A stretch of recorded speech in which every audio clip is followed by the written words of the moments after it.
Somkamni nimish qaqtursan? Nimiz davatsan?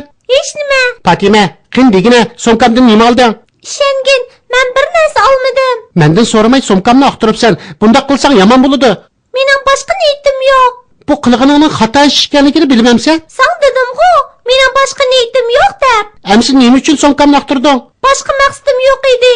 Amsi bu ishni bovamga aytaman. Bovam bir gap qilsin. Ali, to'xta. Men. Bova? Bova? Bova? Bova, san gapim bor edi. Nima gap edi bolam? Qani aytqini. Muhim bir ish bor edi. Qani aytavergin. Aytavergin bolam. Fatima mendan so'ramayla somkamni aqtirdi. Sendan so'ramay somkamni aqtirdimi? Ha, bova. Nemishqi sendan so'ramadi? Musulmonlar boshqalarning shaxsiy narsasiga egisining ruxsatisiz qilmaydi. Ajiba, senlar buni bilmamdikin, ha? La havla va la quvvata illa billahil azim. Fatima. Mana men bova. Aqandan so'ramay uning somkasini aqtiribsan qizim. Nemish qunda qilganligingni aytib bera olamsan? Tanegim menga bergan daftarni somkasiga sepib qo'yay degan edim shu. Shundaqdimi, sen to'g'ri qilmabsan qizim. Aqandan so'ramay uning shaxsiy narsasini aytibsan emasmi? Bu qilganing boshqalarga qilingan hurmatsizlik bo'ladi. Bu boshqalarning shaxsiy narsalarni maxfiy aqtirish hisoblanadi qizim. Payg'ambarimiz Muhammad alayhissalom mundaq degan: "Gumonxo'rlikdan saqlaninglar. Gumonxo'rlik so'zlarining eng yolg'oni hisoblanadi. Kishilarning aybini aqtirmanglar, teng-tenglab yurmanglar, nafsoniyatchilik qilmanglar, hasad qilishmanglar, adovat qilishmanglar, may tatib yurmanglar." Men faqat daftarni somkasiga selib qo'yay degan edim. Boshqa maqsadim yo'q edi, bova. Sana ishonaman qizim. Sen yolg'on gap qilmaysan, ammo ichishdan avval cho'qim aqangdan so'rashing kerak edi. Mushundaq kichik odatdagi ishlardimi ruxsatini olishim kerakmi? Albatta qizim. Agar boshqalarning ruxsatisiz ularning shaxsiy narsalarini aqtirgan chig'imizda, balkim u narsalar ichida shu kishining maxfiy narsalari yoki boshqalar bilib qolsa bo'lmaydigan maxfiyatlik bo'lishi mumkin. Shunga egisidan ruxsat so'rashimiz lozim. Deganlarimni tushundingmi qizim? Bu ishdan bunchalik muhimligini o'ylamabdikanman, bova. Bundan keyin diqqat qilasan qizim. Sendan apu so'rayman, aka. Apu so'rashning hojati yo'q. Bu ish orqali har ikkimiz nurg'un narsalarni bilib oldik. Bova, endi bizga payg'ambarimizning hayoti haqida so'zlab bering. Oxirini bilishga qiziqyotamsan o'g'lim. Ha, bova, Qurayshning musulmon bo'lgan yoki bo'lmaganligini bakli bilgin ba? Yo'q o'g'lim. Quraysh payg'ambarimiz va musulmonlarga qarshi yangi suiqasd planladi. Oxirida ular musulmonlar bilan butunlay aloqa qilmaslik niyatiga keldi. Ey Quraysh xalqi, Muhammad dinimizga qarshi chiqib, ajdodlarimizga haqorat qilyotdi. E'tiqodimizni ko'zga ilmayotdi. Cho'qinayotgan butlarimizga hurmatsizlik qilyotdi. Buni oz ko'rgandek yana xizmatchi, qul cho'rlarimiz, bolalarimiz, do'st birodarlarimizni bizdan yiroqlashtirib, ular bilan bo'lgan munosabatimizni buzishga urinayotdi. Shuning uchun Muhammad va agashkuchlarga embargo yurgizishni qaror qildik. Buningdan keyin bizning Muhammad va Hoshim jamoati bilan bo'lgan munosabatimiz butunlay uziladi. Ular bilan o'zaro savdo-sotiq qilinmaydi. Ularni uyga chaqirishga, ularga yemak-ichmak, hadiya berishga bo'lmaydi. Ular bilan o'zaro qudubaji bo'lishga ruxsat qilinmaydi. Agar Muhammad bilan aloqasini uzmaganlar bayqalsa, ular bilan billa Makkadan qo'g'lab chiqarilib, taqqa bog'lanadi. Bu qarornomani barliq qabila urug'lar qabul qildi. Qarornoma Kabe'ga esiladi. Shuning bilan bu qarornomaga asosan musulmonlarga qarshi cheklamalar ijro qilinishga boshladi. Quraysh Hoshim jamoati bilan munosabatini uzdi. Hoshim jamoatining musulmon bo'lmagan a'zolari bu qarornomaga asosan taqib olindi. Chunki Hoshim jamoati Payg'ambarimiz Muhammad alayhissalomni ularga topshirib berishni rad qilib, Qurayshning zulmiga qarshi turib, payg'ambarimizga yordam bergan edi. Bu kunlar intayin mushaqqat ichida o'tdi. Lekin payg'ambarimiz va sahobalar bu javri jafoga chidab, bir-biriga yor yulakda bo'lib, savrchanlik bilan turmushini davomlashtirdi. Oxiri Qurayshning matvarlaridan bir necha kishi bu nohaq qarorni bekor qilishni talab qildi.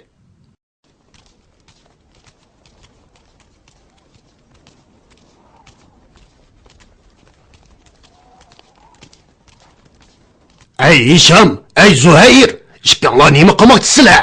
Bu qarornomani yirtib tashlab bekor qilmoqchimiz. Bu eng cho'ng haqchilik. Bu qarornomani esilgan yerdan ikki yilning Muhammadning jamiyatidan bo'lmasang, senlarning bu ish bilan nima chatiqing? Sizlar bilan to'qinish bag'imiz yo'q. Xotirjam yeb ichayotgan bilan o'z qavmimizdan bo'lgan bir qism kishilar tag'da ocharchilikdan o'lib ketyotdi. Ajba sizlar buniga qarab turamsizlar? Kabiga esilgan bu qarornomani Makkadagi esilzodi mo'tavarlari imzolagan. Qarornomaga chiqilishga hadding emas, qaytib ketish. Sana gap qilgan bekor. Qani kelinglar. Qaytib ketishda o'tman.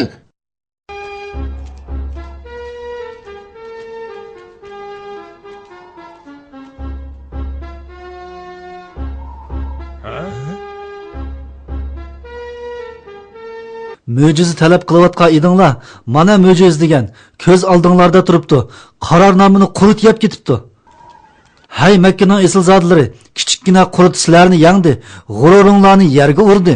Shuncha kuch qudratinglar, plan suiqastinglar, zolimliqinglar bilan Muhammadni yengolmadinglar.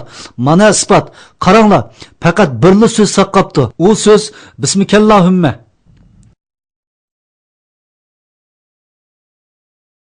Muhammad seni sehrlab qo'yibdi. Meni sehrlagan Muhammad emas, u ilib kelgan haqiqatlar. Muhammad burundullah hammamiz e'tirof qiladigan ishonchlik, durust kishi edi. Sizlarmi yaxshi bilasizlar, uning hech kimga yomonlik tegmadi. Mushundaq rostchil kishiga ishonmay, yana kimga ishonamiz? Hay esilzodlar, endi boshqa tanlashinglar qolmadi. Zamon va baloyi ofatlar sizlarni yo'q qilib yetadi.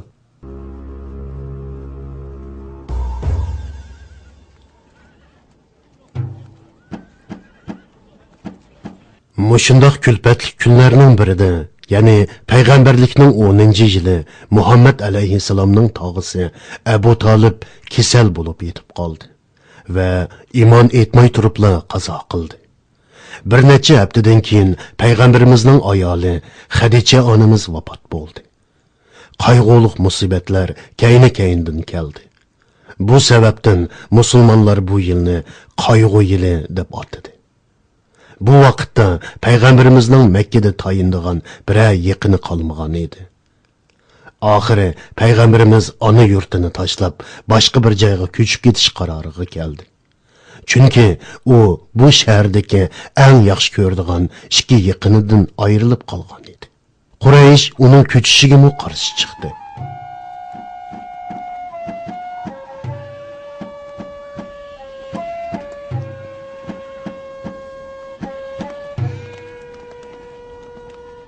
Payg'ambar alayhissalom Qurayshdan kelayotgan xo'rliqlarni ko'rib, yordam talab qilish va insonlarni islomga da'vat qilish niyatida Toifdagi Saqif qabilasiga chiqmoqchi bo'ldi. Yeniga Zayd ibn Harisni ilib oldi. Payg'ambarimiz ularni dinga da'vat qilishga uringanda, o'ylamagan yerdan ular tarafidan Qurayshdan qattiqroq qarshilikqa uchradi.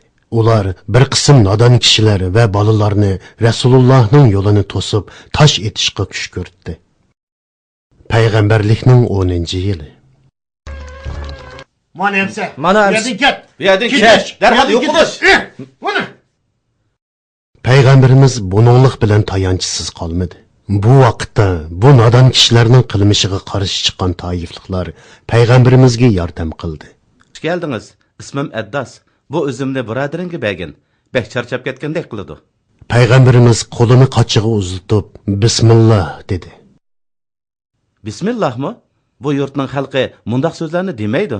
Men zodi anglab baxmagan.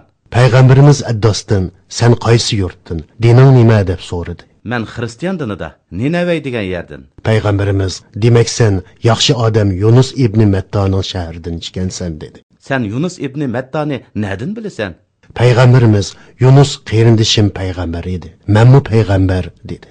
Mundaq degan, sen payg'ambar ekansan-da?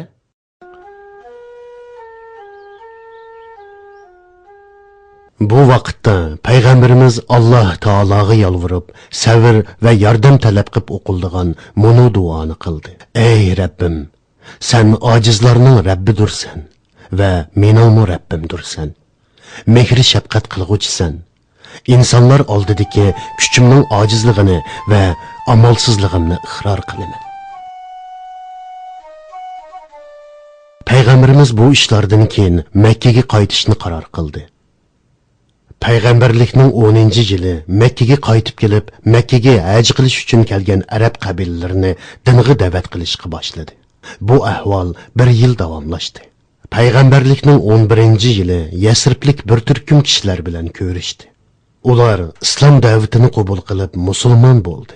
Bu yoshlarning islomiyatni Yasribga tarqitishi bilan yangi chiqish yo'li ochildi. Bu eshikning ochilishi bir xush bishorat edi.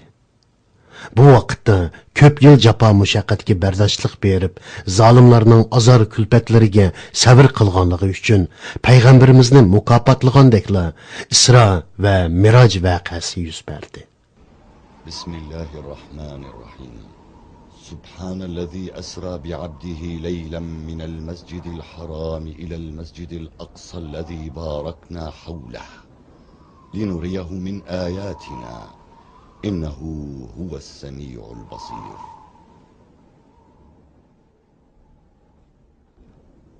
Payg'ambar alayhissalomning Makkadagi Masjidi Haramdan Quddusdagi Masjidi Aqsoga ilib berilishi Isro deb ataladi.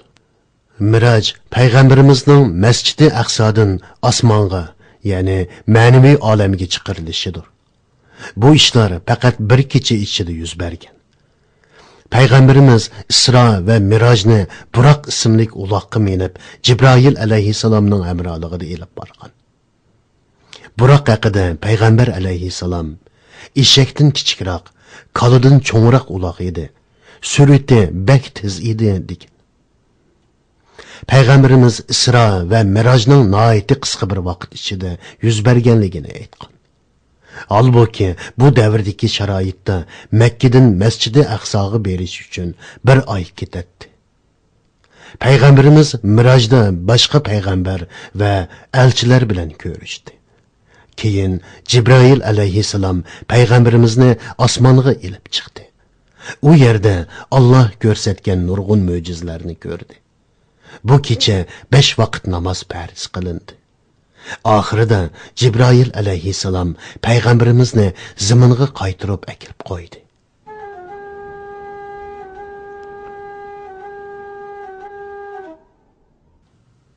Namoz sham bo'lib qopti bolarim. Uyga kirib billa namoz o'qiyli. Payg'ambar alayhissalomning hayoti haqidagi voqealikning davomini kelar qatim so'zlab beray. U chaqcha sizlar mo topshirig'inglarni ishlab tugatinglar.